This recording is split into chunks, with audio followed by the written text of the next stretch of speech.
Testing fireblockers. To test a fireblocker you need 3 things. 1. Fireblocker. 2. Prepared plug. 3. Multimeter.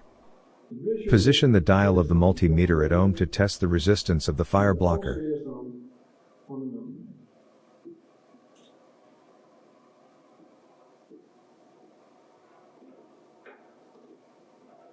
Connect the multimeter and the fireblocker using the plug. De stekker op de multimeter is aangesloten en die stand op de ohmse weerstand is gezet, mag de stekker op de bluszone geplaatst worden.